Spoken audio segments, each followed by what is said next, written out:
एक बार की बात से एक तालाब में दो मछली और एक मेंढक रहा करता। एक मछली का नाम शतबुद्धि और दूसरी का नाम सहस्त्र बुद्धि था। मेंढक का नाम एक बुद्धि था। मछलियां ने अपनी बुद्धि पे बहुत घमंड था, लेकिन मेंढक अपनी बुद्धि पे कदे घमंड नहीं करा करता।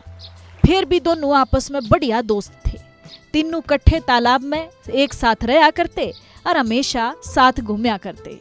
जब भी कोई समस्या आ जाया कर दी तो तीनों गैल मिलकर उसने निपटाया करते। एक दिन नदी के किनारे तक मछुआरे जान लाग रहे थे। उनने देखा कि तालाब में मछली भरी पड़ी से। मछुआरा ने कहा कि हम कल सवेरे आड़ा आवांगे और घनी सारी मछली पकड़ के ले जावांगे। मेंढक ने मछुआरा की सारी बात सुन ली।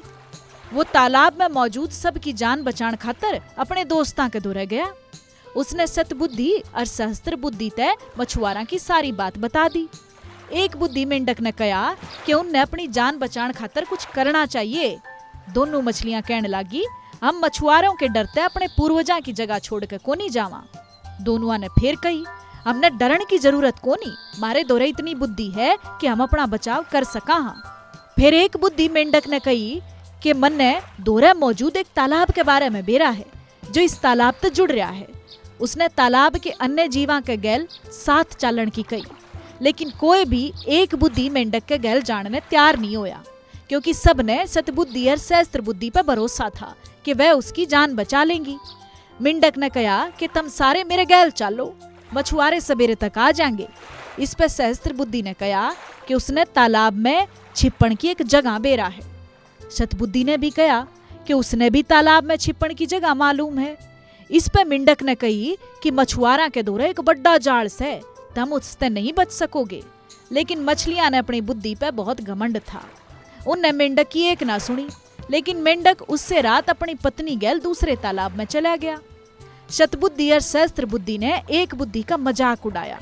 इबागली सुबेरे मछुआरे अपना जाल डाल के उड़े तक पहुंच गए। उनने तालाब में जाल डाला। तालाब के सारे जीव अपनी जान बचाने खातर भाजने लगे, लेकिन मछुआरा के दौरे बड़ा जाल था, जिस कारण कोई भी बच के नहीं जा सका। जाल में मौजूद सारी मछलियां पकड़ी गई। शतबुद्धि और सहस्त्र बुद्धि ने भी बहुत बचने की कोशिश करी, लेकिन मछुआरा ने वह पकड़ ली। जब उन्हें तालाब से बाहर लाया गया, जब तक दोनों की मौत हो चुकी थी। सतबुद्धि और सहस्त्र बुद्धि का आकार बड़ा था, इसलिए मछुआरा ने वह अलग रख दी। उनने बाकी मछली एक टोकरी में गाल ली। जब वे दूसरे तालाब के दौरे पहुंचे तो एक बुद्धि मेंढक की नजर इन दोनों पे पड़ी। उसने अपने मित्रा की यह हालत देख के बहुत दुख होया। उसने अपनी पत्नी तक कही कि काश इन दोनों ने मेरी बात मान ली होती तो आज ये जिंदा होते। कहानी ते सीख, कदे भी अपनी बुद्धि पे घमंड नहीं करना चाहिए। एक दिन यो घमंड जानलेवा साबित हो सके है।